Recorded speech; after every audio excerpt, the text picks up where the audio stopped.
Bismillahirrahmanirrahim. Assalamualaikum warahmatullahi wabarakatuh.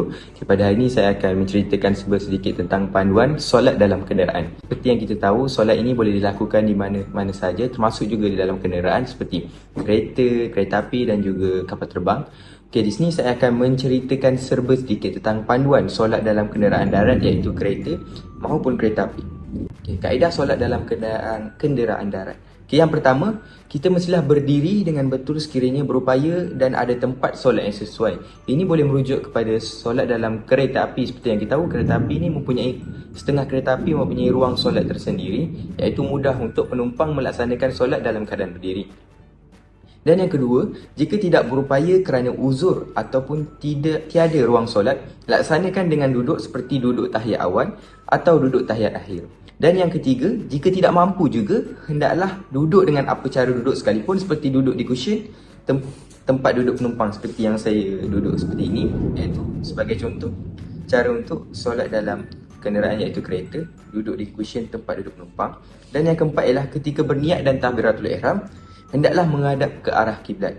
Dan yang kelima, inilah perkara yang penting untuk saya nak jelaskan, iaitu teruskan solat dalam keadaan berdiri atau duduk yang dapat dilakukan dalam kenderaan itu. Jika tidak boleh, seperti dalam keadaan wajib memakai tali pinggang iaitu berada dalam kenderaan keselamatan, maka berniat dan bertakbirlah mengikut arah mana seorang itu sedang duduk. Seperti untuk penjelasannya ialah apabila kita duduk dalam kenderaan, iaitu ketika kita solat dalam kereta ataupun sebagainya, perkara pertama sekali apabila kita jika tidak menghadap ke arah kiblat, sebelum itu kita mestilah menghadap ke arah kiblat sebaik mungkin dan kita yakin terhadap arah kiblat tersebut.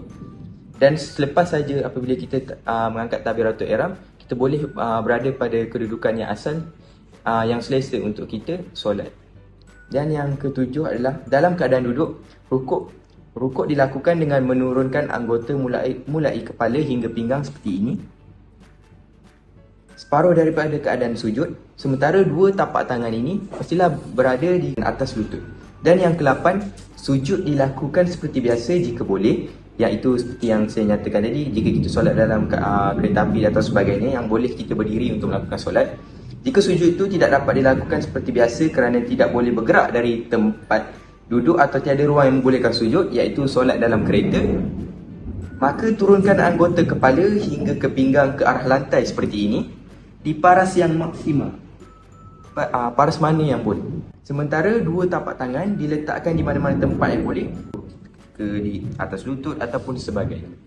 Dan yang ke-9, dalam keadaan kepala tidak dapat digerakkan, maka untuk rukuk pejamkan mata pada kadar separuh, dan sujud pejamkan mata sepenuhnya.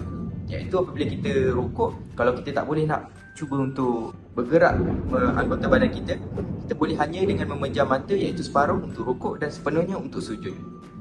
Dan akhir sekali ialah dalam tahiyat, sama ada awal ataupun akhir, hendaklah duduk dengan apa cara yang boleh, seperti yang kita boleh lakukan untuk membezakan, iaitu tahiyat awal dan tahiyat akhir. Penutupnya dari sini iaitu bersolatlah walau kita di mana sahaja, hatta di belakang unta sekalipun. Solat menjadi hubung secara langsung antara manusia dengan Allah. Jadi ibadah yang lain lebih utama daripada solat dalam hubungkan hamba dengan Tuhannya. Itu sahaja daripada saya. Sekian, terima kasih.